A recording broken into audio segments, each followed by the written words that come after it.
President of the Republic of Korea and invite him to make an address to the Assembly.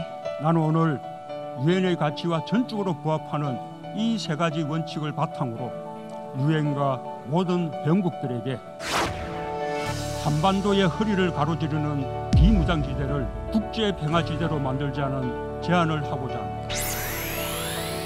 단 한 명의 증인도 없는 식물국감이 되더라도 조국 장관 하나만 지킬 수 있다면 괜찮다는 여당의 정치인식과 오만함을 규탄하지 않을 수가 없습니다. 국감은 정쟁의 대상이 되는 곳이 아니라 일을 하는 모습을 국민에게 보여주는 그런 곳이 바로 국감이라 생각하고 있습니다. 정치 공세가 되도 나와야 합니다. 국민들 사모펀드에 돋는 사람들, 그다음에 코스닥 시장에 수없이 많은 기업들에 투자하는 사람들 얼마나 불안하겠어요. 좋아, 익성 이 사람들 부르고 WFM, IFM. 조국 장관 관련한 이러한 정치적 행위는 이 정도로 충분합니다. 더 무엇이 필요하겠습니까? 오늘 회의는 이것으로 마치겠습니다. 장을 선포합니다. 검찰이라는 국가 권력도 정경심이라는 시민 개인이잖아요. 누가 약자냐 하면 그 시민 정경심이 약자예요. 이 게임을 윤석열 검찰총장이 왜 하냐는 거예요. 지금이라도 검사로 돌아가라. 검찰총장은 검사예요. 이번 수사에는 차질이 없나요? 언제쯤 마무리될 예정인가요? 오늘 그 마약류 퇴치를 위한 국제협력회의니까 외국 손님들도 많이 오시고 하니까 많은 관심을 부탁드리겠습니다. 수사는 절차에 따라 진행되고 있습니다. 총장님 헌법정신에 입각해서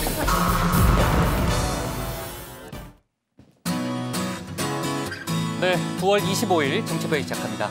정 반장, 아프리카 돼지열병이 그야말로 확산일로에 있잖아요. 방역 당국의 초비상에 걸린 상태인데 오늘 상황은 어때요?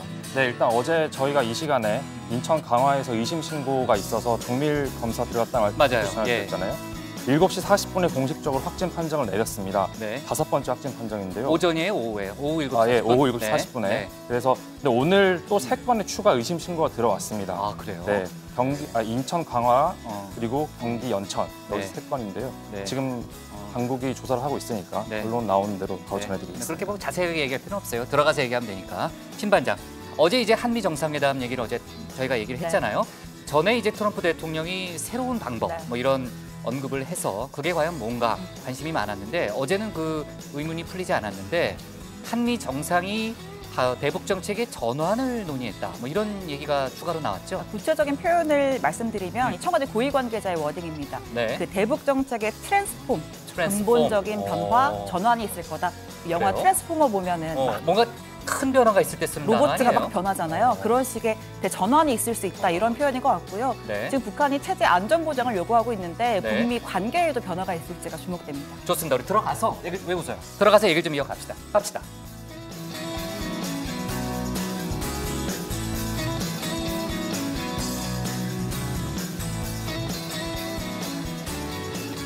네, 반장들 자리에 앉았으면 정치보회를 시작하죠. 윤석열 검찰총장이 오늘 외부 행사에 참석해서 조국 법무장관을 둘러싼 검찰 수사에 대해서 절차에 따라 진행되고 있다고 말했습니다. 그동안 윤 총장은 대검찰청에서 거의 두문불출하다시피 했죠. 윤 총장이 아주 오랜만에 거의 2달 만이라는 것 같기도 하는데 외부 행사에 나서서요. 처음 한 이번 수사 관련한 이제 공식 발언이고요. 애초에는 아무 말도 하지 않을 걸로 예상은 됐었는데 원론적이긴 하지만 수사 과정에 큰 문제가 없다는 차원의 발언을 내놓은 거죠. 하지만 어제 여당인 민주당이 피의사실 공표 문제로 검찰을 고발할 것을 검토 중이다 이렇게 밝힌 데 이어서 오늘은 유시민 노무현 재단 이사장이 검찰 수사 방식과 의도를 또다시 신랄하게 비판하면서 논란이 커지고 있죠. 여기에 조국 장관의 부인 정경심 교수가 딸 생일에 아들이 검찰에 소환됐다. 가슴에 피눈물이 난다. 이런 글을 SNS에 올리기도 했습니다. 관련해서 검찰이 조금 전에 이제 몇 가지 기자간담회 형식을 통해서 입장을 내놓은 게 있는데 이번 수사가 먼지털이 수사가 아니다라고 이제 못을 박았고요. 왜냐하면은 혐의가 많고 사안이 복잡하기 때문에 하나하나 그 의문을 이제 풀어가는 과정에서 지금 이제 통상적인 절차에 따라 진행하고 있다라는 얘기를 했고요. 정경심 교수에 대한 소환이 임박했다는 여러 가지 이제 징후가 발견되고 있는데 관련해서 공개 소환을 할 것이냐, 비공개 소환을 할 것이냐는 기자들의 질문이 있었고 그 통상 절차, 적법한 절차를 강조하면서 아마도 공개 소환을 할 것이다라는 취지의 발언을 했다고 합니다. 그리고 연세대 총학생회가 일본군 위안부가 매춘의 일종이었다고 발언해 파문을 일으킨 유석춘 연세대 사회학과 교수의 파면을 촉구했죠. 오늘 시민단체도 잇따라 집회를 열었는데요. 당사자인 유 교수는 연세대에 실망했다. 교양 강의는 계속하겠다는 입장을 밝혔다고 하고요. 조금 전에 이제 연세대 학보사죠. 학보사인가요? 예. 연세춘추와의 인터뷰 내용도 공개가 됐으니까요. 뒤에 다뤄보도록 하겠습니다. 자, 오늘 정치부 회의는요. 먼저 최 반장 발제를 들어보면서 동시에 외부 일정에 나선 조국 법무장관과 윤석열 검찰총장 얘기부터 해보고요. 수사 속보도 알아보겠습니다. 어제 한미 정상회담 소식을 다뤘는데 오늘은 문 대통령의 유엔 연설 등 이어지는 속보를 짚어보겠습니다. 유시민 노무현 재단 이사장의 검찰 비판, 또 정기국회 일정을 하루 앞둔 여야 정치권 분위기도 알아봅니다. 그럼 먼저 최종혁 반장의 발제부터 시작하겠습니다.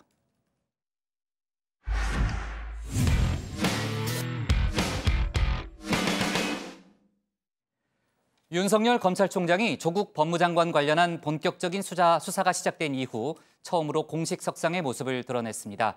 관련 수사는 절차에 따라 진행되고 있다는 점을 강조했는데요. 오늘 조국 장관도 별도의 일정이 있었습니다. 두 번째 검사와의 대화를 진행하는 등 연일 검찰개혁 행보에 박차를 가했습니다. 오늘 조 장관과 윤 총장의 공개 행보, 최 반장 발제에서 자세히 짚어보겠습니다. 네, 공자가 이런 말을 했었죠. 군군 신신 부부 자자. 임금은 임금다워야 하고 또 신하는 신하다워야 한다라고 말입니다. 저희 다정해도 국국 반반 아시죠? 국장은 국장답고 반장은 반장다움을 잘 따르고 있습니다. 자, 그리고 지금 검찰총장과 법무부 장관을 향해서 민주당은 이른바 검검장장 하면 된다는 점을 줄곧 강조해 왔습니다. 검찰은 수사하고 장관은 검찰을 개혁하면 됩니다. 즉 검찰은 검찰답고 장관은 장관다운 일을 하면 됩니다.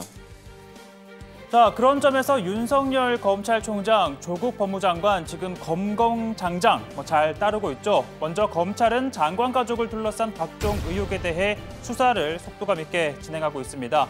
장관 자녀에 대한 소환 조사를 진행했고 또 장관 자택에 대해서도 압수수색을 벌였습니다. 자, 장관과 관련된 수사가 본격화된 이후 출퇴근길 언론 노출은 물론이고 또 공개 행보를 자제해왔던 윤석열 검찰총장이 오늘 처음으로 공식 석상에 모습을 보였습니다. 장관과 수사에는 차질이 없나요? 언제쯤 마무리될 예정인가요? 오늘 그 마약류 퇴치를 위한 국제협력회의니까 외국 손님들도 많이 오시고 하니까 많은 관심을 부탁드리겠습니다. 수사는 절차에 따라 진행되고 있습니다. 네, 원론적인 답변이긴 하지만 일각에서 제기된 정치적인 수사다, 또 의도적인 망신주기다라는 지적에 대해 원론적으로 원칙대로 진행 중이라는 걸 강조한 것으로 풀이됩니다. 자, 그리고 조국 장관 검찰개혁 행보를 이어가고 있죠. 두 번째 검사와의 대화를 위해 대전지검 천안지청을 방문했습니다. 조 장관은 형사 그리고 공판부 검사들과 검찰 직원들의 의견을 청취하고 애로사항을 조사해 정책에 반영하겠다라고 밝혔는데요. 자, 오늘 천안지청을 선택한 이유에 대해서는 이렇게 설명합니다. 고 이상돈 검사가 근무하다가 순직한 곳입니다. 단 한 건의 미사건만 남기고 그렇게 할 정도로 열심히 일을 하다가 순직한 것으로 알고 있습니다. 그래서 이렇게 전국에서 그 이상돈 검사와 같이 묵묵히 일하는 형사공판부 검사들의 상황이 어떠한지 듣기 위해서 왔습니다. 네, 이곳 천안지청 아침 일찍부터 소란스러웠는데요. 조국 수호를 외치는 지지자들, 그리고 사퇴를 촉구하는 보수정당 측 관계자들과 지지자들이 도로 하나를 사이에 두고 설전을 주고받으며 신경전을 벌였습니다. 검찰개혁 완성하라! 공수한테 설치하라! 우리가 조국이다! 북한으로 가라! 일본이 더 좋죠? 하나, 둘.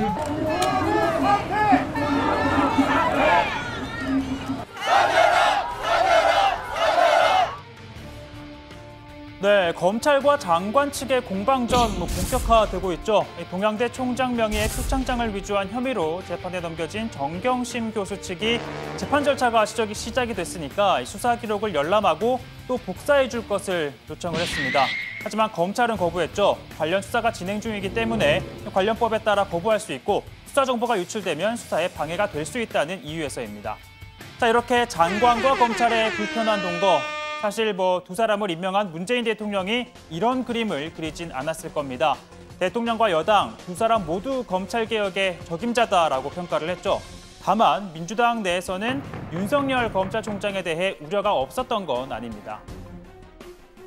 경우에 따라서는 윤석열 후보자가 가진 그 칼날은 양면적이다 이런 이야기도 합니다.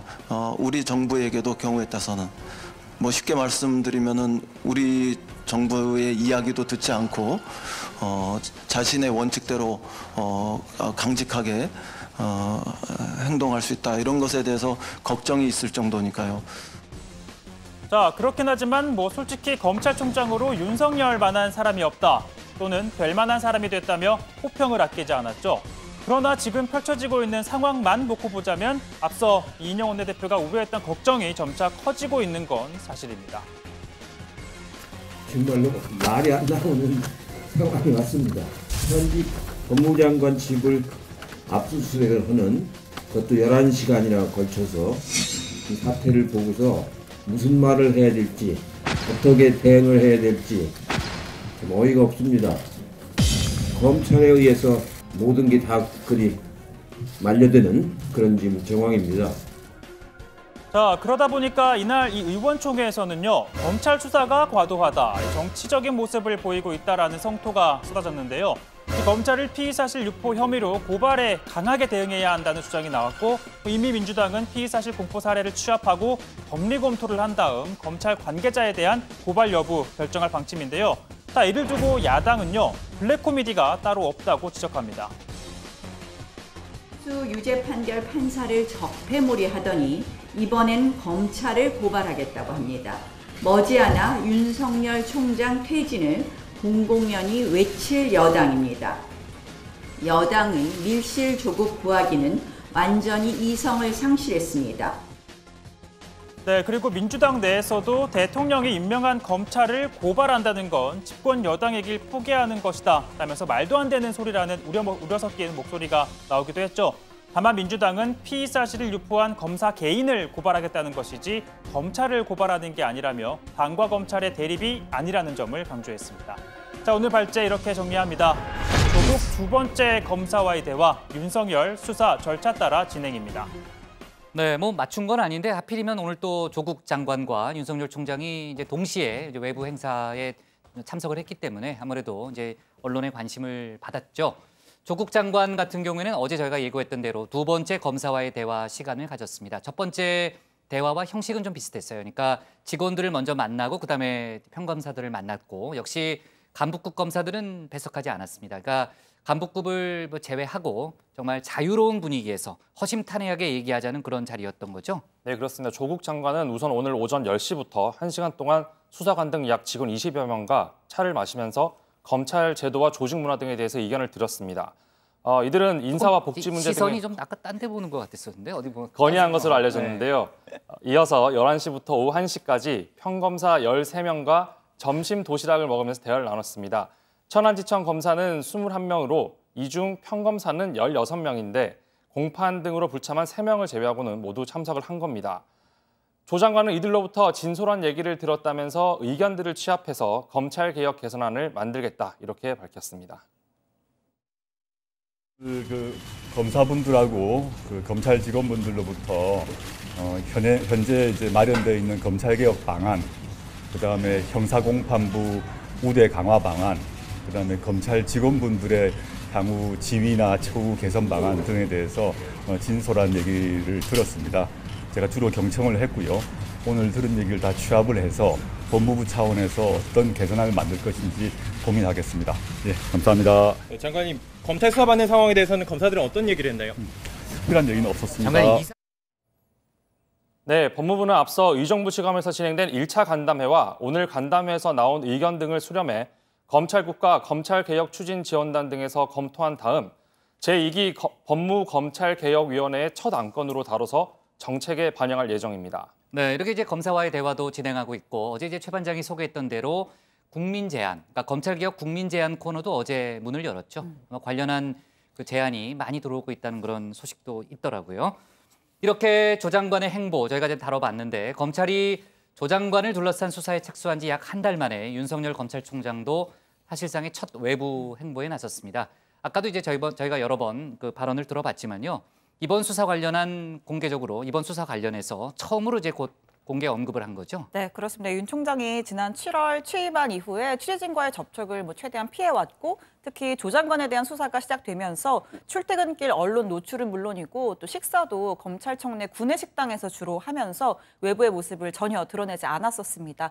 자, 그러다 오늘 인천에서 열린 마약류 퇴치 국제협력회의에 참석하면서 공식 외부 일정에 나섰는데 이 수사 진척 상황을 묻는 기자들의 질문에 절차에 따라 진행되고 있다라고만 답하는 등 말을 아꼈습니다. 예, 이런 가운데 다음 주 검사장으로 승진된 초임 검사장급 인사에 대한 교육이 진행됩니다. 이 30일에는요 윤석열 이 검찰총장과 다음 달 2일엔 조국 법무부 장관과의 이 저녁이 예정이 돼 있습니다. 아무래도 이 한동훈 대검 반부패부장 같은 이 조국 장관 가족에 대한 수사를 지휘하는 이 대검 간부들 또 조국 장관 이 만남에 관심이 쏠릴 수밖에 없었는데. 일단 대검은 이 대검 소속 초임 검사장들은 모두 참석하지 않는다 이렇게 밝혔습니다. 아무래도 불필요한 오해 사지 않기 위한 결정으로 해석이 됩니다. 네, 만찬이 예정돼 있으니까 아마 뭐 그런 결정을 내리지 않았을까 싶고요. 뒤에 얘기를 해보겠지만 하여튼간에 한동훈 부장 같은 경우에는 오늘 실시간 검색어 1위에도 오르더라고요. 아까 보니까요. 자, 이런 가운데 이제 검찰이 조국 장관의 아들을 그러니까 압수수색 이튿날인 어제죠, 어제 비공개로 불러서 조사한 사실이 확인됐죠. 네, 아들 같은 경우에는 서울대 공익인권법센터 인턴 활동 증명서 발급과 관련된 수사가 진행이 됐는데 그 발급 경위와 함께 이를 대학원 입시 과정에서 활용했는지 등을 확인을 한 것으로 전해집니다. 관련해서 검찰은 자택 PC 하드디스크에서 증명서 파일이 발견된 이 조 장관의 서울대 법대 동기인 변호사의 아들도 함께 조사를 했는데 세미나에 한 번 참석했고 2주간 인턴을 한 적은 없다라고 진술한 것으로 지금 전해지고 있습니다. 뿐만 아니라 장영표 단국대 교수 아들 장모 씨 역시 이 당시 알아듣지도 못하는 내용인데 조국 장관이 전화를 해서 세미나에 참석하라고 했고 당시 이 딸인 조 씨가 증명서를 가져와 학교에 제출했다라고 진술한 것으로 전해지고 있습니다. 네, 조 장관 아들의 경우 자택의 PC 하드디스크를 교체하는데 관여한 게 아니냐 이런 의혹도 제기가 됐습니다. 지난달 28일 아들 조 씨가 한국투자증권 직원 김모 씨에게 하드디스크를 구매해달라고 부탁을 했고 김 씨가 그가 보내준 인터넷 홈페이지 링크로 들어가서 하드디스크 2개를 구매해 조 장관 자택으로 배송했다고 합니다. 그리고 이틀 뒤인 30일 자택을 다시 방문해 올 때 조 장관 아들이 직접 자신의 컴퓨터 하드디스크를 교체하고 있는 장면을 목격했다. 이렇게 검찰에 진술한 것으로도 알려졌습니다. 네.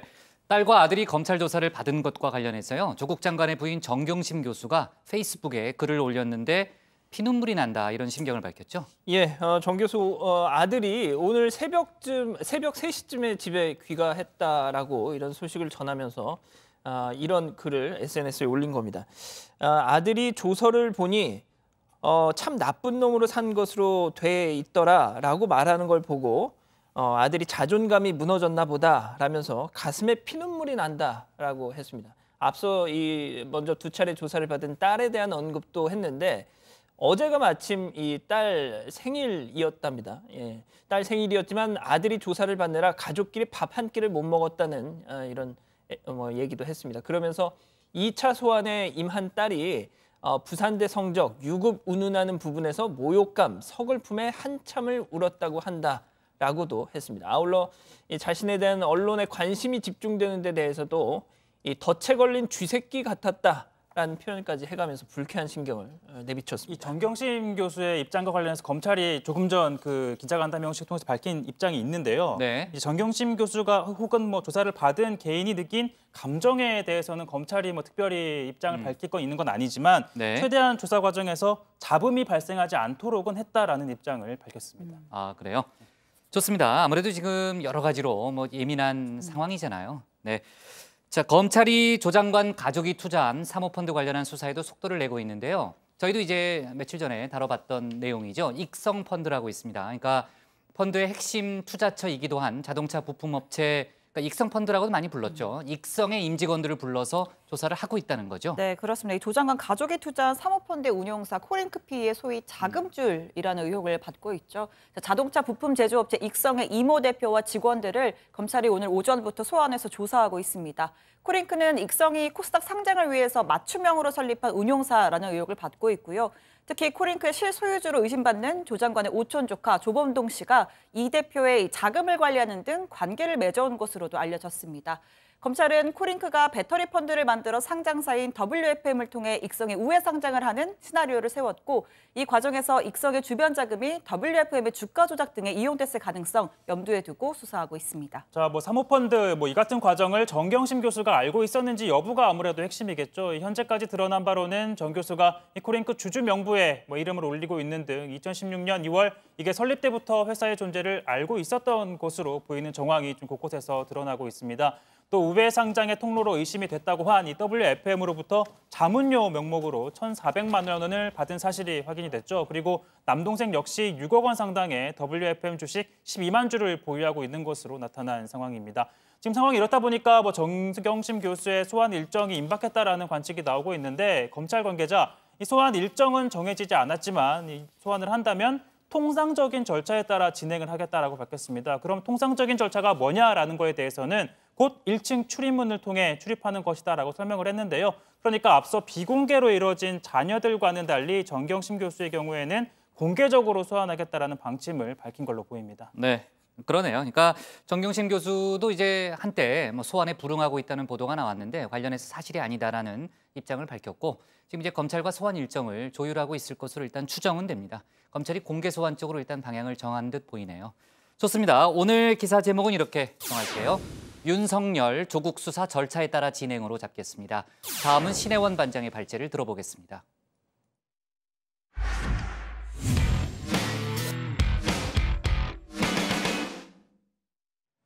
유엔 총회에 참석한 문재인 대통령이 한반도의 비무장지대를 국제평화지대로 만들자고 제안했습니다. 이 제안에는 북한이 요구하고 있는 체제, 안전보장에 도움이 될 거란 기대가 깔린 걸로 보이는데요. 싱가포르 합의 정신을 재확인한 한미 정상회담, 또 문재인 대통령의 유엔 연설이 북미 실무협상 재개의 교두보가 될 거란 전망도 나오고 있습니다. 오늘 신 반장 발제에서 외교안보 관련 속보들을 자세히 짚어보겠습니다. 네, 세계에서 가장 유명한 도시, 잠들지 않는 도시, 뉴욕이죠. 지금 뉴욕에선 각국 정상들이 모여 국제사회의 협력을 논의하는 유엔 총회가 한창 진행 중입니다. 자, 문재인 대통령도 취임 후 3년 연속 참석했습니다. 한미 정상회담 소식은 어제 자세히 전해드렸고요. 우리 시간으로 오늘 아침 총회 기조연설도 가졌습니다. 한반도의 영구적 평화 정책을 위한 우리 정부의 비전을 자세히 설명했습니다. 유엔과 모든 회원국들에게 한반도의 허리를 가로지르는 비무장지대를 국제평화지대로 만들자는 제안을 하고자 합니다. 나는 남북 간의 평화가 구축되면 북한과 공동으로 유네스코 세계유산 등재를 추진할 것입니다. 그러니까 판문점과 개성을 잇는 지역을 평화협력지구로 지정하고 또 비무장지대 안에 유엔 등 국제기구가 들어와서 평화연구의 중심지가 되면 나아가서 국제적인 평화지대가 될 수 있을 거란 구상입니다. 또 이건 결과적으로 북한이 원하는 체제안전 보장 방안도 될 수 있는데요. 최근 북한은 미국의 실무회담 재개를 제안하면서 제재 완화보다는 체제 안전 보장을 더 강하게 요구하고 있습니다. 비무장지대에는 약 38만 발의 대인지뢰가 매설되어 있는데 한국군 단독 제거에는 15년이 걸릴 것으로 예상합니다. 국제사회와의 협력은 지뢰 제거의 투명성과 안정성을 보장할 뿐 아니라 비무장지대를 단숨에 국제적 협력지대로 만들어낼 것입니다. 이날 연설에선 일본을 겨냥한 발언도 있었습니다. 일본을 직접 언급하는 대신에 과거사 인식과 수출 규제를 에둘러 비판하면서 자유롭고 공정한 무역의 중요성을 역설했습니다. 동아시아는 2차 세계대전이 끝난 후 침략과 식민 지배의 아픔을 딛고 상호 긴밀히 교류하며 세계사회에 유례없는 발전을 이뤄왔습니다. 과거에 대한 진지한 성찰 위에 자유롭고 공정한 무역의 가치를 굳게 지키며 협력할 때 우리는 더욱 발전해 나갈 수 있을 것입니다. 뉴욕에서의 한일 정상회담은 사실상 불발 분위기입니다. 공교롭게도 일정도 겹치질 않아서 아직 한 번도 조우하지 않았는데요. 반면 김정숙 여사와 아베 총리의 부인 아키에 여사는 유니세프 주최 행사에서 만났습니다. 자, 걸어가던 김 여사가 아키에 여사를 발견하더니 이렇게 손깍지를 끼며 친근감을 표시하고요. 또 헤어지기 직전에는 서로 포옹을 하면서 인사도 나눴습니다. 자, 주인공은 아니지만 깜짝 등장해서 누구보다 강렬한 인상을 남기는 이 주연보다 더 주목받는 사람들을 씬 스틸러라고 부르죠.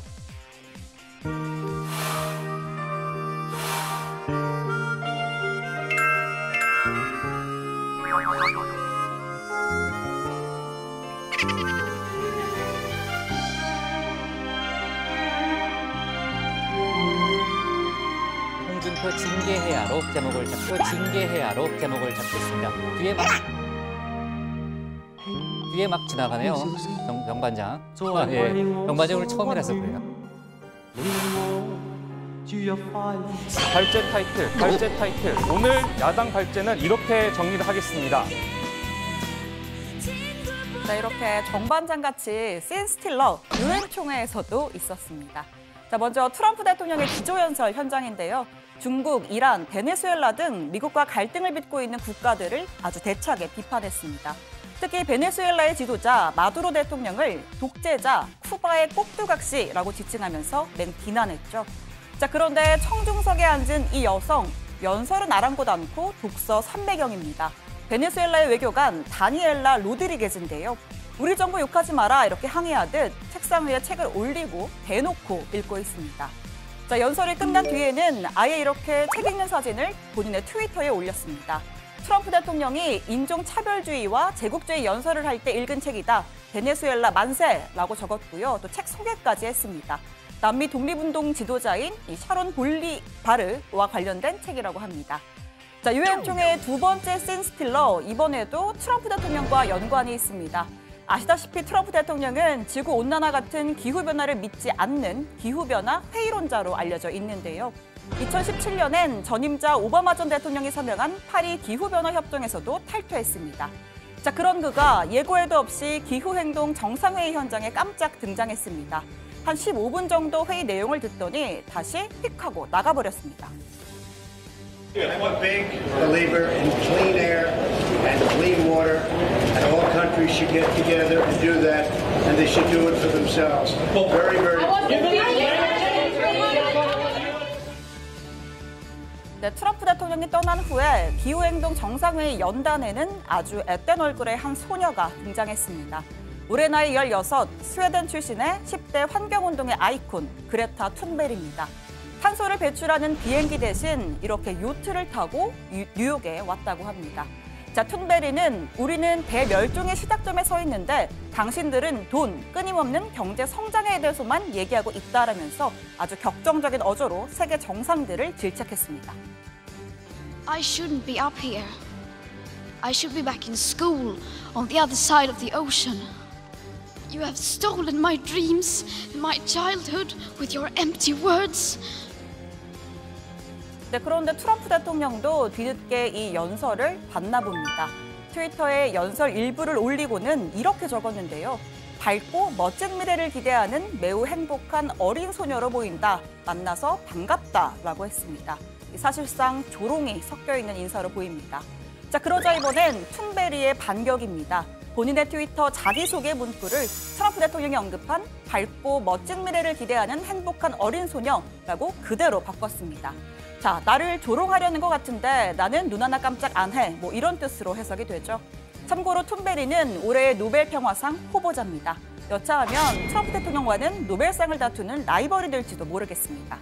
오늘 청와대 발표 이렇게 정리합니다. 문 대통령 DMZ 국제평화지대 만들자입니다. 네, 문재인 대통령이 유엔 총회 기조연설에서 조금 전에 이제 신반장도 제목으로 잡았지만요. 한반도 비무장지대를 국제평화지대로 만들자는 제언을 내놨습니다. 어제는 한미 정상회담이 있었고 조금 더 한 걸음 더 나간 그런 제안을 이제 국제사회에 또 던진 건데요. 특히 북한의 실무 협상, 북미 간의 이제 실무 협상 재개가 임박한 상황에서 북한의 체제 보장이라든지 여러 가지 문제를 다 감안한 그런 제안이라고 봐야 되는 거죠. 네, 사실 뭐 그게 처음 나온 제안은 아닌데요. 작년 4.27 남북 정상회담에서 이미 DMZ 평화지대화를 합의한 적이 있는데 이걸 유엔 총회에서 다시 언급을 했다는 건 이 북한에 대한 국제사회의 신뢰를 높이려는 포석으로 해석이 됩니다. 이 DMZ를 남북 주재 유엔 기구와 평화, 또 생태, 문화 관련 기구 활동의 중심지가 되도록 하자는 겁니다. 또 이 같은 평화지대는 북한의 안전을 제도적이고 현실적으로 보장하는 효과를 가져올 수 있다고도 했습니다. 자, 문 대통령은 이 한반도 문제를 풀기 위한 3가지 원칙도 제시했습니다. 첫 번째, 이 한반도에서 두 번 다시 전쟁의 비극이 있어서는 안 된다는 이 전쟁 불용의 원칙.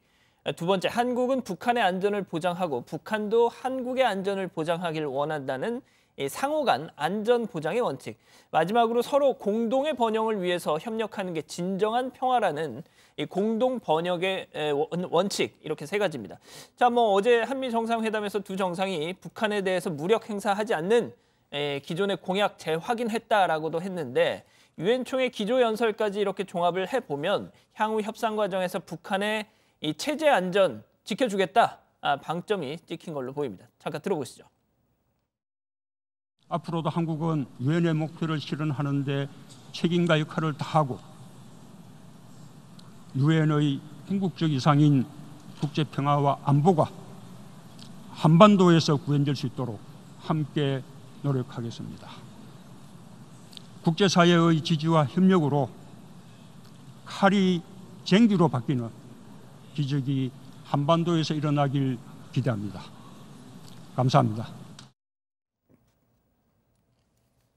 네, 신반장, 북한 인사들도 문 대통령 연설을 듣진 않았나요? 그 총회장 뒤편 좌석에 이 홀로 앉은 유엔 대표부 북한 외교관이 아주 시종일관 진중한 표정으로 연설을 경청하는 모습이 카메라에 포착됐습니다. 이 북한이 올해 따로 평양에서 대표단을 보내진 않았는데 이 현장에서는 유엔 주재 김성배사만 모습을 보였고 또 지난해까지 참석했었던 이용호 외무상도 보이지 않았습니다. 북미 실무협상 재개 전에 미국의 양보를 좀 압박하는 협상 전략이라는 관측도 나왔고요. 다만 북한은 남북관계 개선을 북미 협상에 종속시키는 건 외세 굴종적인 비굴한 태도다, 이런 또 비판을 내놨습니다. 대남 선전 매체인 우리 민족끼리는 미국의 대꾸질 한마디 못하고 그의 비굴하게 추정에 나서고 있다면서 얼빠진 인간들이라고 또 다소 조롱 섞인 발언을 하기도 했습니다. 네, 트럼프 대통령도 총회 기조연설을 했죠, 정반장. 분량이 많지는 않았는데 북한 관련 언급이 있긴 있었죠. 네, 있었습니다. 트럼프 대통령은 자신이 한반도에서 대담한 외교를 추구해 왔다면서 잠재력을 가진 북한이 빨리 비핵화에 나서기를 촉구한다, 이렇게 얘기를 했습니다. 또 영원한 적은 없다면서 용기 있는 자만이 평화를 선택할 수 있다, 이렇게 얘기를 했습니다. 김정은 위원장의 결단을 요구한 것으로 해석이 됩니다. 북한이 요구하는 체제 보장에 대한 언급이나 본인이 최근 언급한 이른바 새로운 방법론에 대한 구체적인 메시지는 나오지 않았습니다. 실무 협상 재개를 앞두고 신중한 입장을 보인 것으로 풀이됩니다. We have pursued bold diplomacy on the Korean Peninsula. I have told Kim Jong-un what I truly believe, that like Iran, his country is full of tremendous untapped potential, but that to realize that promise, North Korea must denuclearize. 트럼프 대통령 연설이 있는 동안 김성 유엔 주재 북한 대사는 총회장 뒤쪽에 앉아 연설을 경청하는 모습도 보였는데요. 김 대사는 오는 30일 유엔 연설에 나서는데 이때 어떤 입장을 밝힐지도 주목되는 그런 상황입니다. 네, 근데 조금 전에 보니까 트럼프 대통령이 표정이 많이 안 좋아 보이네요. 오늘 그 미국 그것 때문인지 아닌지 모르지만 민주당에서 야당이죠, 미국. 그 민주당이 탄핵 절차에 돌입한다는 그런 또 입장을 밝혔죠. 자, 좋습니다. 아까 이제 그 베네수엘라 외교관 그 책 읽는 거, 최 반장, 그 장면을 보니까요. 아주 인상 깊고 또 화제가 오늘 많이 됐죠. 근데 저는 그 장면보다 이 트럼프 대통령 연설 때 다른 장면이 더 눈에 띄더라고요. 아니, 그러니까 최 반장이 봤다고요? 유엔 총회 연설을? 다시 보기로 했죠. 아, 그래요? 실시간으로 보니까 아까 그 베네수엘라 외교관 같은 경우에는 트럼프 대통령이 자국 대통령을 비판하는데 좀 항의하는 취지로 그런 행동을 한 거였잖아요. 아니, 대놓고 한 거죠. 그렇죠. 보라고. 항의를 하는 메시지를 보낸 건데 그런데 이번에는 미국 장관이 연설 중에 조는 모습이 포착이 됩니다. CNBC 보던데요. 이 이 81세의 윌버로스 상무장관이 자신의 상사, 즉 트럼프 대통령이 기조연설을 할 때 낮잠을 잤다라고 보도를 했습니다. 이 펜스 부통령과 폼페이오 국무장관이 경청하고 있는 모습과 대조적으로 15분 동안 이 눈을 굳게 감고 있었다라고 했는데요. 그러다가 어느 순간 눈을 휘둥그레 뜨면서 잠에서 깼는데 여전히 졸린 표정이었다라고 설명을 했습니다. 일단 로스 장관은 가짜뉴스라고 반박을 했고요. 이 보청기를 착용하고 연설 내용에 집중하고 있었다라고 해명했습니다. 네. 예, 뭐 그 최 반장도 국장 이렇게 나가가지고 뭐 네. 60초 프리뷰 그거 가끔 80초씩 하고 그럴 때 1분도 하고 그랬죠. 네. 1분 넘어. 미안해요. 80초가 1분보다 많지. 그런 거 할 때 네. 최 반장도 딴짓 많이 합니다. 네. 저는 눈을 뜨고 자죠. 네. 그래서 뭔 소리 하는지 모르겠는데 네, 무슨 얘기인지 모르겠는데 네, 내가 돌려보면 알아요. 돌려보면 아는데 내가 그 얘기 들은 건 있어요. 내가 최 반장한테 한번 경고는 할 생각이 있었는데 마침 얘기가 나왔으니까 유심히 보겠습니다. 앞으로. 자, 어제 한미 정상회담에서요. 트럼프 대통령이 질문 17개를 독점했다. 결례다. 이런 보도들이 오늘 일부 그 신문들에 실렸는데 청와대가 입장을 밝힌 게 있다고요? 네, 제가 어제 청와대 발제에서 한미 정상회담 내용 자세히 전해드렸는데 일단 이 회담은 맨 처음에 트럼프 대통령 그리고 문 대통령의 모두 발언 순으로 약 5분간 진행이 됐고 이어서 비공개로 전환되기 전에 또 약 5분간 취재진의 질문을 받는 시간이 있었습니다. 자, 일부 언론이 이때 트럼프 대통령 혼자서 17개에 이르는 질의응답을 독점했다, 외교 결례다 이렇게 의혹을 제기한 말도 끊고 건데요. 뭐 그랬다는 거죠? 네, 이제 그 질의응답 때 나온 발언을 저도 어제 싱크로 전한 바가 있었는데 네. 일단은 애초에 질문이 17개라고 보기가 어려운 상황이었습니다. 네. 좋습니다. 트럼프 대통령이 질문 내용을 계속 되묻고 하는 그런 모습이 좀 보이던데 대화가 몇 번 오간 거예요, 정확하게? 네, 여기에 대해서도 청와대 고민정 대변인이 입장문을 냈습니다. 17개의 질문에는 목소리를 크게 해달라거나 다시 말해달라 이런 트럼프 대통령의 요청 그리고 또 다시 나온 질문까지 포함이 됐다 이렇게 얘기를 했고요. 마치 17가지 다른 주제의 질문이 쏟아졌던 것처럼 제목을 쓰는 의도가 무엇인지 궁금하다 이런 얘기도 했습니다. 의도가 궁금하다? 예. 예. 그리고 이어서 대한민국의 외교는 국제 무대에서 어느 때보다 그 존재감을 과시하고 있다면서 대한민국 외교를 폄훼하는 왜곡 보도를 당장 멈추기 바란다 이렇게 촉구했습니다. 네. 뭐 저거는 이제 팩트의 문제니까 좀 보면은 당시 장면을 좀 보면은 명확하게 사실관계를 알 수 있겠죠.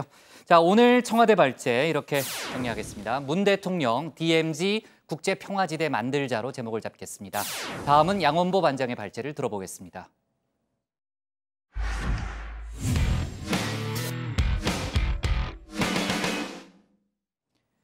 유시민 노무현재단 이사장이 조국 법무장관 가족에 대한 검찰 수사를 강하게 비판했습니다. 어제 공개된 유튜브 방송 알릴레오 시즌2 첫 방송에서죠. 유 이사장은 조 장관 부인 정경심 교수에 대한 구속영장이 기각된다면 검찰이 책임을 져야 할 것이다. 이런 얘기도 했는데요. 야권은 유 이사장을 강력히 성토하고 나섰습니다. 오늘 양 반장 발제에서 관련 소식과 다른 정치권 뉴스를 함께 짚어보겠습니다. 예, 그렇습니다. 유시민 노무현재단 이사장의 이 알릴레오 시즌2 어제 첫 선을 보였죠. 몇 가지 논란거리를 던지고 있습니다. 그중에서도 하나 꼽자면요. 이 조국 법무장관 부인 정경심 동양대 교수 이 검찰 압수수색 전에 학교 사무실에 있던 컴퓨터 반출을 했었죠. 자, 검찰은 이걸 갖다가 증거인멸 시도다 이렇게 판단을 하고 있는데 유시민 이사장 그게 무슨 증거인멸이냐 라면서 정말 놀라운 논리를 펴니다. 이렇게 말이죠. 검찰은 못 믿어요. 네. 그럼 검찰이 저 하드디스크 드라이브를 가지고 가서 저 안에 있는 데이터를 뭘 장난을 칠 가능성도 있는 거죠. 복제를 해둬야 되는. 당연합니다. 이 복제가 그래야 나중에 혹시 검찰이 엉뚱한 걸 하면 증명할 수가 있죠. 네.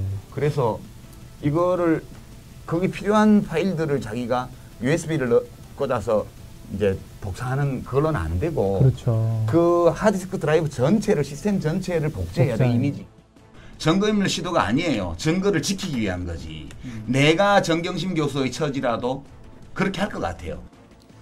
자, 이 얘기입니다. 이 검찰이 하드디스크 가져가서 이 없던 걸 집어넣고서 야, 이 표창장 이거 당신이 조작한 거지? 여기 흔적 있잖아. 할 수 있으니 정경심 교수 입장에서는 검찰이 그런 짓 못하게 먼저 확보에 나섰던 것뿐이다. 나라도 그렇게 했을 것이다. 자, 당장 정치권부터 그게 말이 되는 소리냐 발끈하고 나섰습니다. 바른미래당 하태경 최고위원 SNS에 유시민 정신줄을 놓고 있다. 원색적으로 이렇게 비판을 하면서 대한민국 검찰을 증거나 조작하는 범죄 집단 취급하고 있다. 비판했습니다. 자유한국당 나경원 원내대표도요. 이렇게 비판을 했습니다. 새치어 국민선동이 전문인 또 다른 여권 인사는 정경심 교수의 PC 빼돌리기를 증거 보존으로 포장합니다. 수많은 분들이 국민을 개돼지로 아느냐 하고 분노하고 있습니다. 자, 현직 법조인, 현직 부장판사까지 이 논란에 등판을 했습니다. 자, 김태규 부산지법 판사인데요. 자, 오늘 SNS에 이렇게 글을 썼습니다. 법조 경력 20여 년 만에 피의자가 증거를 반출한 걸 놓고 증거 보전용이다 라고 하는 말은 나 처음 들어본다. 그냥 아무 의미 없는 억지를 피우는 것으로밖에 들리지 않는다라고 말합니다. 자, 디지털 증거는 봉인을 합니다.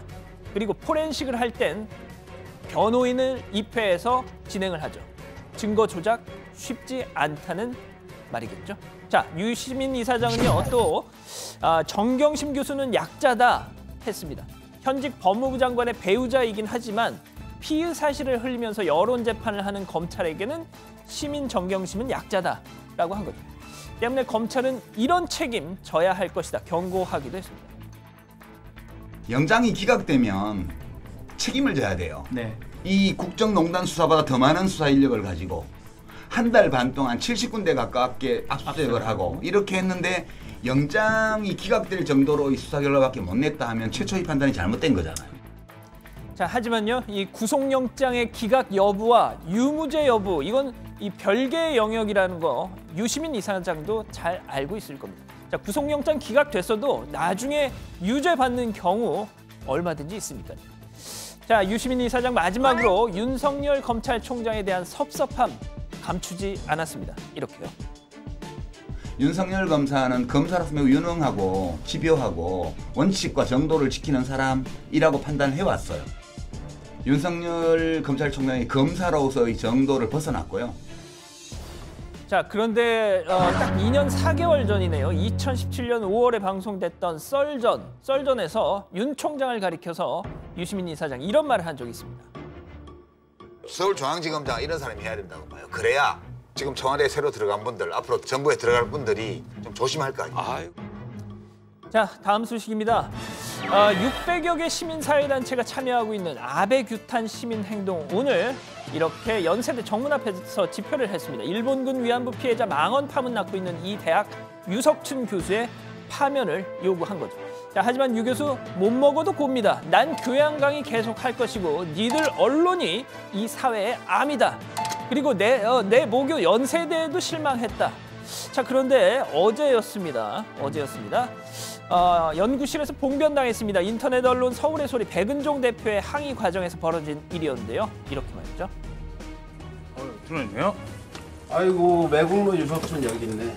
이 매국노야 이놈아. 아니, 사사까하게 내가 거기나 얻어먹은 놈. 니가 왔다! 무슨 니 저걸 생각해. 여기 유석춘이 바로 이놈입니다. 예. 이놈을 홍준표가 데려다 일본 간자 같은 놈을 데려다가 바로 혁신이냐고 시킨 놈인데 그거 그냥 봐도 똑같은 놈이지. 이리 와봐.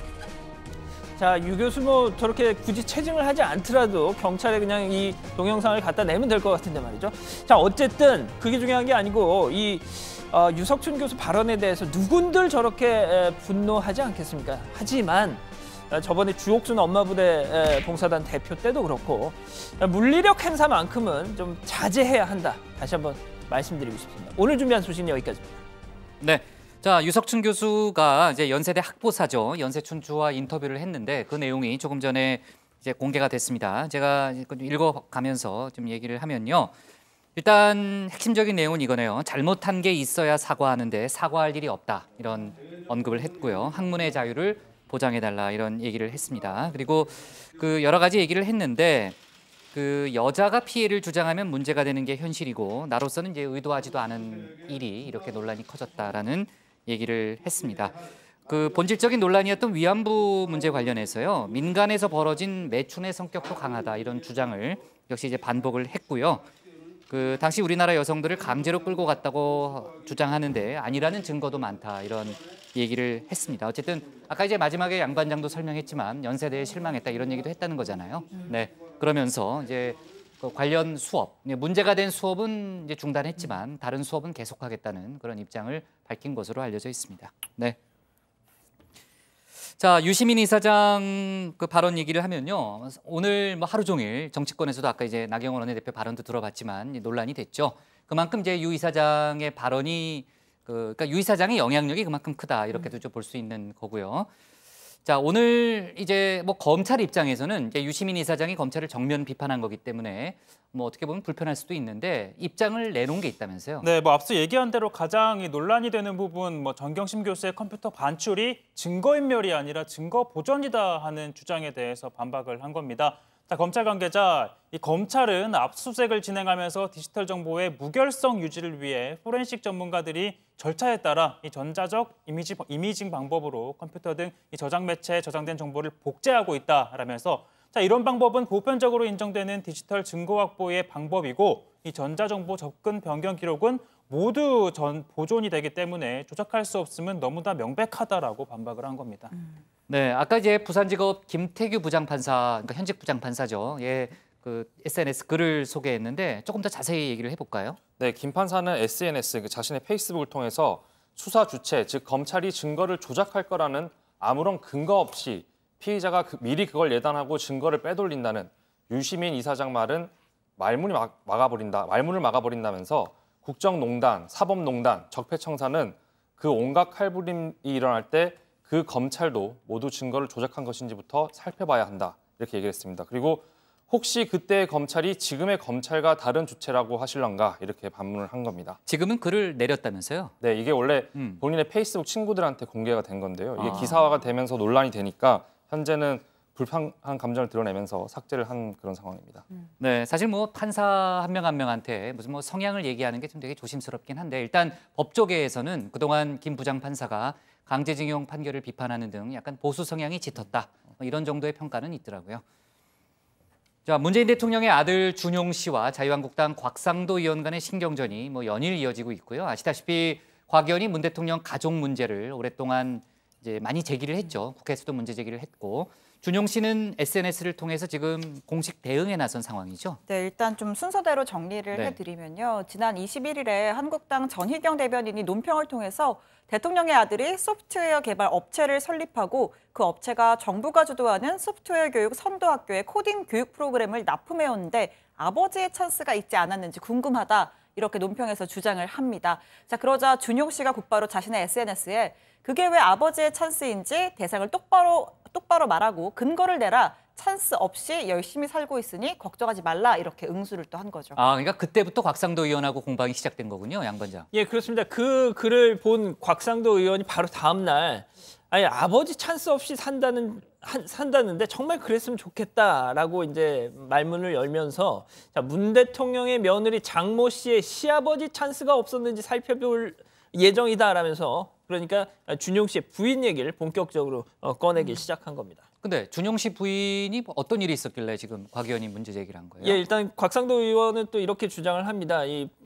준용 씨 부인 장모 씨는 문재인 정부가 출범한 지 보름쯤 지난 2017년 5월 25일 과기부와 한국과학창의재단이 공동 추진한 2017년 메이커 운동 활성화 지원 사업의 지원 대상자로 선정된 적이 있다면서 이게 혹시 시아버지 찬스, 그러니까 문재인 대통령의 도움을 받은 게 아니냐 이렇게 의혹을 제기한 거죠. 그거는 준용 씨 측 설명을 들어봐야 되겠는데요. 준용 씨가 어제 또 SNS에 직접 반론글을 올렸습니다. 내 아내는 시아버지 찬스가 필요 없는 인재다 이렇게 올렸고요. 곽 의원이 잘 살펴보고 문제가 없으면 문제가 없다는 이야기도 꼭 해달라라고 덧붙였습니다.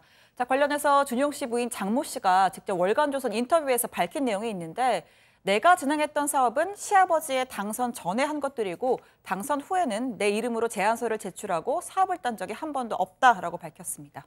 네, 곽상도 의원이 준용 씨 측이 전국 초등학교에 코딩학습 교재를 납품했다는 데 대해서도 들여다보겠다 이런 얘기를 했는데 관련한 언급은 없어요? 반론이나 이런 것들은? 있었습니다. 있었어요? 네, 장 씨는 초등학교에 교재를 납품한 시기 역시 시아버지께서 대통령에 당선되기 전이다. 그리고 코딩 교육 의무화 정책이 시작된 건 전 정권이라는 점을 알아주셨으면 한다 이렇게 얘기를 했습니다. 그러면서 마치 현 정부가 소프트웨어 교육 의무화를 추진하고 또 이에 따라 수천 개의 학교에 교구를 납품해서 수백억 원을 벌었다는 거짓 뉴스가 난무하고 있는데 이건 모두 사실이 아니다 이렇게 반박을 했습니다. 네, 뭐 이런 공방이 어디까지 이어질지 모르겠고 뭐 법정 공방으로 갈 수도 있다는 생각도 드는데 자, 곽 의원이 조금 전에 또 글을 올렸는데요. 유학 때 아버지 도움받은 얘기, 그 부분을 언급했네요. 네, 결국 뭐 이 얘기인데요. 이 문준용 씨는 뉴욕 이 파슨스 디자인 스쿨에서 유학을 했죠. 그런데 그즈음 김정숙 여사 친구인 손혜원 의원이 뉴욕 맨하탄 빌라를 구입을 했는데 사실상 거기에 입주해서 살고 있었던 것 아니냐라는 세간의 의혹을 물은 겁니다.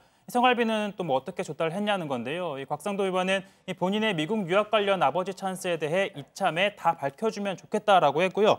관련 손혜원 의원도 얘기를 했는데 당시 문준용이 제 아파트에 살았다면 10억 원을 줄 것이다라면서 또 의혹을 반박하기도 했습니다. 네, 자 아무튼 뭐 역시 이것도 팩트에 관한 문제인데 뭐 아직까지는 이제 곽상도 의원이 문제 제기를 했지만 뭐 계속해서 이제 관련한 설명 이어지고 있는 공방은 좀 계속될 그런 분위기이긴 하네요. 좋습니다. 오늘 기사 제목 이렇게 정리할게요. 유시민 증거인멸 아닌 보전, 야권 궤변으로 정하겠습니다. 다음은 정종문 반장의 발제를 들어보겠습니다.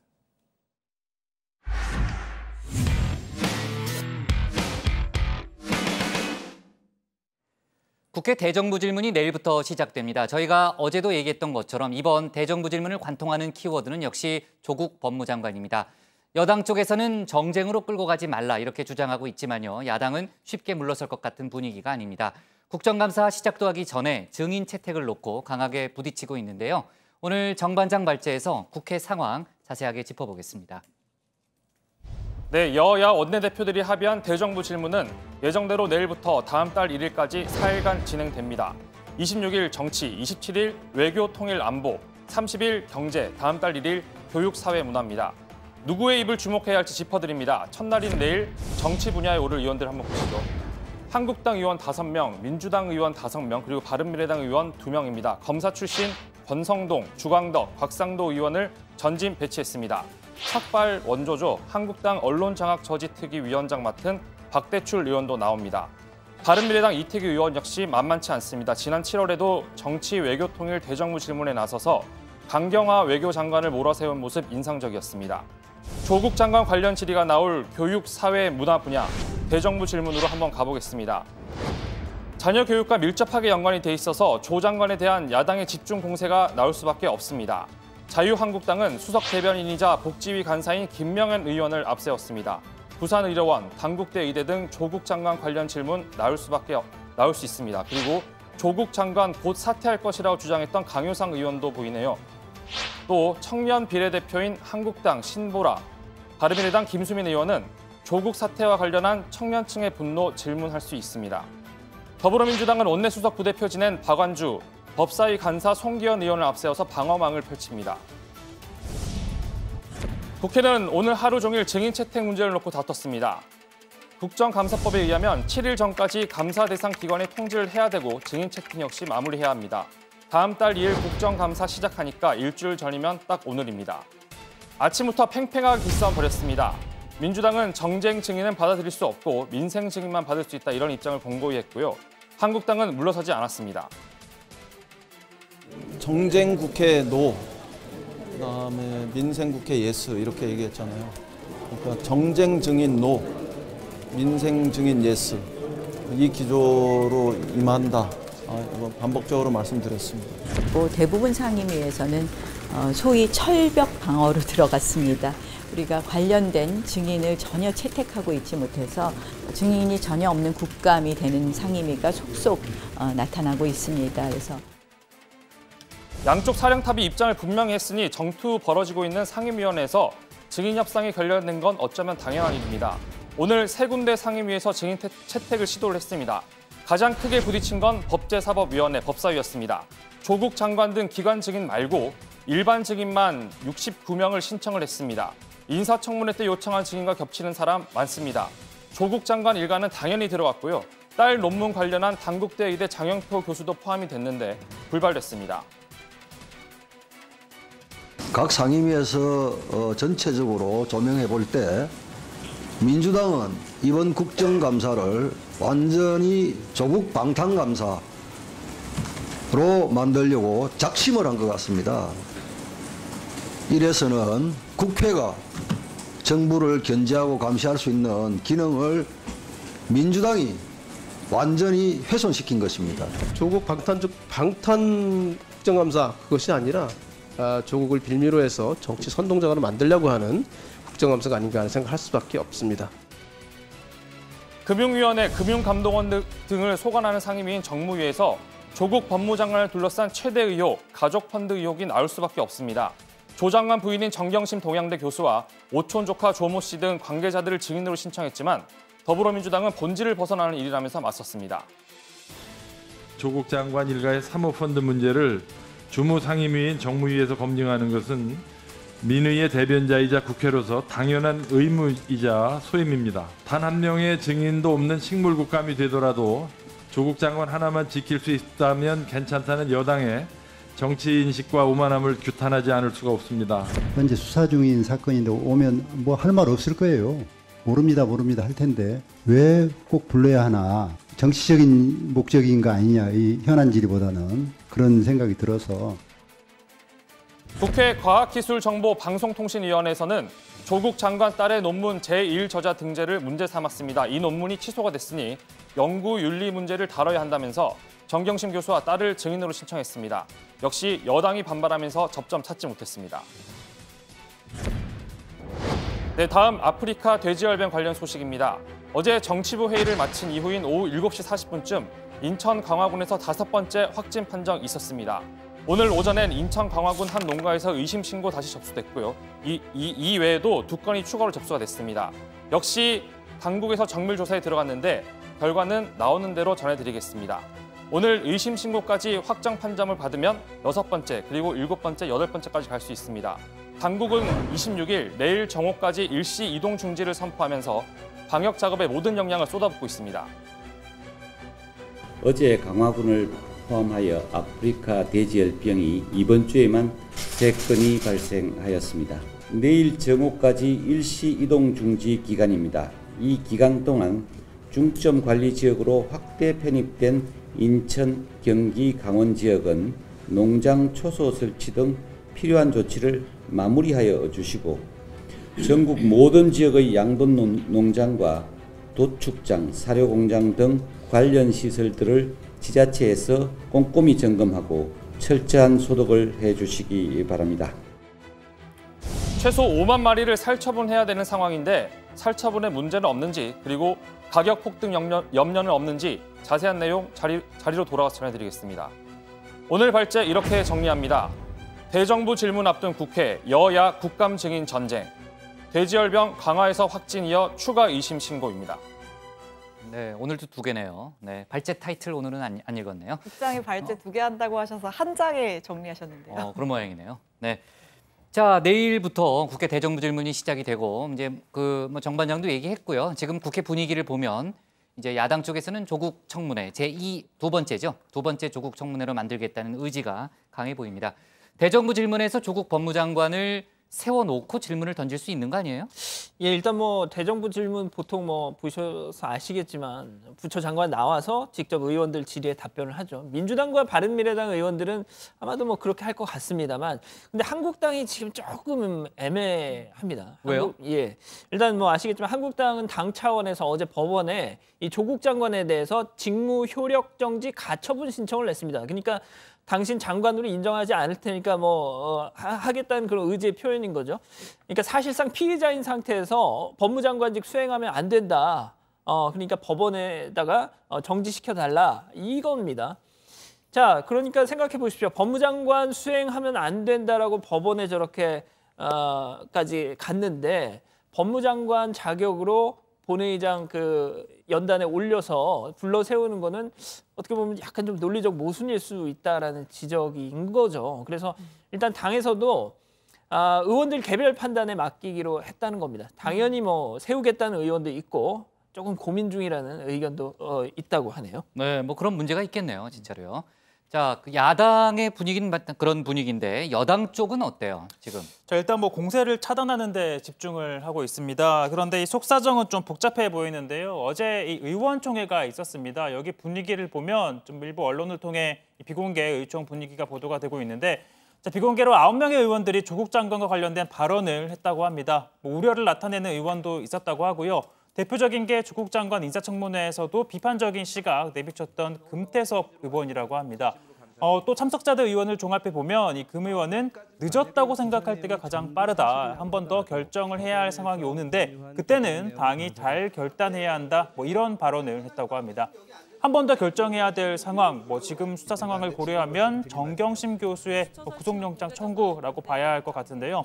어제 의원총회 내용을 외부, 특히 언론에 발설하지 말라는 함구령이 떨어졌다라는 보도도 있었는데 여당 지도부의 셈법이 그만큼 복잡해 보이는 건 분명해 보입니다. 네.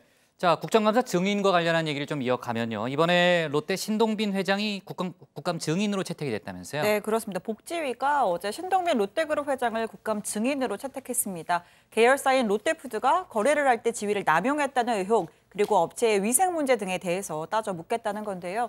이 국감에 증인으로 채택이 되면 국회 증언 감정 등에 관한 법률에 따라서 특별한 경우를 제외하고는 따라야 합니다. 자, KBS가 지난해 분석한 자료를 좀 살펴보면 2009년부터 2017년 사이 재벌 회장의 국감 출석은 절반에도 못 미치는 48.9%였습니다.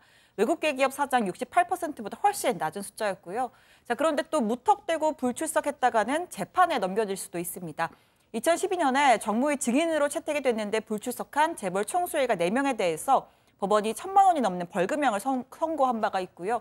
검찰의 구형보다 2배 이상 많은 금액이었습니다. 네, 그나저나 아프리카 돼지열병 정말 큰일이 아닐 수 없는데 이제 한강 이남이 뚫렸고요. 전문가들이 보는 마지노선은 어디까지예요?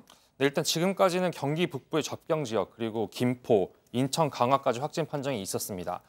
전문가들은 경기도 남부의 양돈장이 많기 때문에 이 지역을 마지노선으로 보고 있는 것 같습니다. 지금보다 더 내려가면 충청도를 거쳐서 걷잡을 수 없이 전국으로 퍼질 수 있다. 이렇게 보는 겁니다. 관련 발언을 한번 직접 들어보시겠습니다.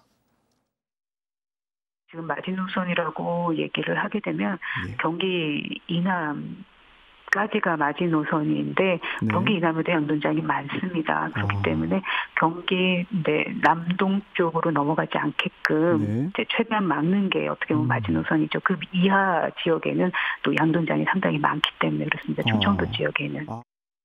네, 살처분해야 할 돼지가 5만 마리에 이른다 이런 분석도 있는데 지금 그 정부에서는 가격은 안정돼 있다 이렇게 얘기를 하고 있지만 돼지고기 가격이 폭등할 가능성도 있는 거 아니에요? 네, 어제 오전 11시 기준으로 2만여 마리 넘게 살처분이 됐고요. 어제 확진이 된 인천 광화군 농장까지 포함하면 약 3만 마리가 추가로 살처분이 됩니다. 돼지고기 가격 들썩이는 건 당연한 일로 보이는데요. 어제 기준으로 돼지고기 도매 가격이 킬로그램당 5,119원으로 전날보다 6.1%가 올랐고요. 전월 평균보다는 22.5%가 오른 겁니다. 지금 정부는 이미 도축된 돼지고기는 다른 지역으로 옮기는 걸 허용하는 등 가격 안정화를 위해 고군분투하고 있지만 당분간 금겹살로 불릴 것도 같습니다. 네, 지금 이제 원인에 대해서는 어떤 얘기들이 좀 나와요? 추가로 나오는 얘기도 있다면서요? 예, 우희종 서울대 수의학과 교수가 KBS 라디오에서 이런 얘기를 한 겁니다. 먼저 북한에서 이 돼지열병 바이러스에 오염된 부스러기 또 분비물들이 태풍 링링을 타고 접경 지역 자체를 오염시켰을 가능성을 제기하면서 발병이 된 이후에 차량에 의해서 이것들이 전국으로 확산됐을 확률이 높다 이렇게 분석을 하더라고요. 네, 지금 이제 의심 신고가 오늘도 3건이 들어와 있다는 거잖아요. 네, 그 결과는 아마 밤에 나올 텐데 자세한 소식은 뉴스룸에서 전하는 걸로 하겠습니다. 자, 오늘 기사 제목은요 이렇게 정리할게요. 내일부터 국회 대정부 질문, 여야 증인 전쟁으로 정하겠습니다.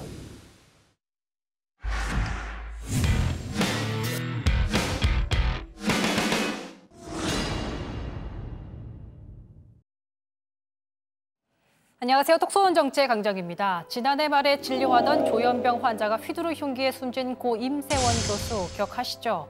임 교수는 당시에 급박한 상황에서도 동료 간호사들을 대피시키려다 끝내 참변을 당해 안타까움을 더했는데요.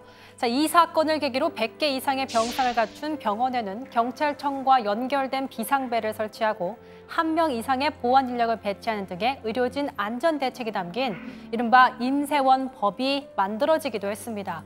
정부는 임 교수에게 숭고한 희생정신을 발휘한 공로를 인정해서 청조 근정 훈장을 주소했고 의료계에서는 임 교수를 의사자로 지정해달라는 서명운동을 벌였는데요. 그런데 최근 보건복지부가 임세원 교수를 의사자로 인정할 수 없다는 판단을 내린 사실이 뒤늦게 알려지면서 논란이 되고 있습니다. 법률상 의사자는 직무와 상관없이 구조행위를 하다 사망할 경우에 인정되는데 위험을 무릅쓰고 다른 사람의 생명을 구하기 위한 직접적, 적극적 행위가 확인돼야 합니다.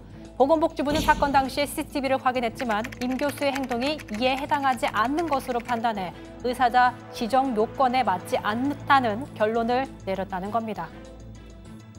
법에 또 정한 요건이란 게 있어서 범죄 행위가 있으면 물리적인 몸싸움을 하다가 뭐 다치사든지 이런 굉장히 좀 직접적이고 구체적이고 이런 것들을 좀 저희 의사상자 이제 요건에서는 요구를 하고 있습니다. 하지만 사건 당시에 임 교수가 환자의 흉기에 위협받던 상황에서도 도망치기보다는 동료 직원들을 구하기 위해 나섰다는 정황들이 적지 않습니다. 당시 수사를 맡았던 경찰은 임 교수가 숨지기 전까지 간호사가 대피할 수 있도록 노력한 모습이 CCTV를 통해 확인됐다고 말했고 임 교수의 동료들도 이와 같이 얘기하고 있습니다. 이제 반대편으로 뛰어가던 임 교수가 안전을 확인하려고 이제 멈췄죠. 멈춰서 뒤를 돌아보고 왼쪽에 간호스테이션 쪽으로 이제 빨리 피해 112에 신고해 이렇게 소리를 지릅니다. 그 소리를 듣고 이제 피해자가 다시 방향을 돌려서 임 교수 쪽으로 이제 쫓아가기 시작하고, 그래서 흔히 이제 사람이 어떤 흉기를 든 사람 앞에 서면 자기의 생존을 먼저 걱정하게 될 텐데, 친구가 워낙 본인 책임감이 강하던 친구였고. 임 교수의 유족들은 지난 10일 서울행정법원에 보건복지부를 상대로 의사자 불인정 결정을 취소해달라는 소송을 제기했습니다.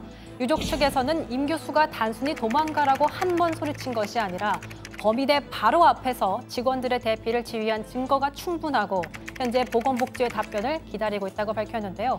논란이 커지자 정치권에서도 이 문제를 살펴보겠다고 나섰습니다. 위급한 상황 속에서도 자신의 안위보다 대피 공간에 피신하지 못하고 있었던 간호사들을 구하려던 고 임세원 교수의 의로운 희생을 국민들은 아직까지 똑똑히 기억하고 있습니다. 제도적 문제를 다시 한번 점검할 것이며 최선의 여우를 다하도록 노력하겠습니다. 우리 사회에 큰 충격과 슬픔을 안겼던 고 임세원 교수의 사망 사건, 결국 법정으로 향하게 된 의사자 지정 공방에서 어떤 결론이 나올지 지켜봐야겠고요. 그 과정에서 제대로 된 평가가 이루어졌는지, 제도적 허점은 없는지도 면밀히 살펴봐야겠습니다.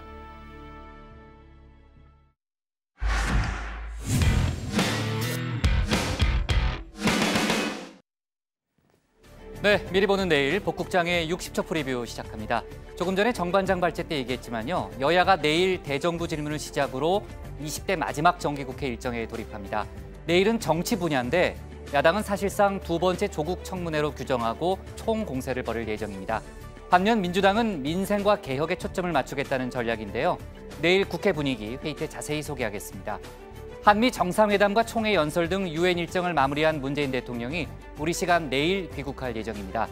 귀국해서 어떤 발언을 하는지 이제 주목을 받고 있죠. 또 통계청이 내일 1분기 임금근로 일자리 동향 조사 결과를 발표한다는 소식도 있습니다. 대법원이 대법원장의 권한을 분산하겠다며 설립한 자문기구죠. 사법행정자문회의가 내일 첫 회의를 엽니다. 어떤 의제가 논의되는지 속보 챙기겠습니다. 그리고 이부진 호텔신라 사장과 이무재 전 삼성전기 고문의 이혼 및 재산 분할 항소심 판결이 내일 나온다고 합니다. 오늘 정치부에는 여기까지고요. 저희는 내일 오후 5시 10분에 다시 찾아뵙겠습니다. 네. 뒤로 차관장 보려고 하니까 자꾸 신경이 쓰여가지고. 오늘은 딴짓 한번 보려고 그래. 딴짓 안 했어요? 중간에 한번 틀릴 뻔했어요.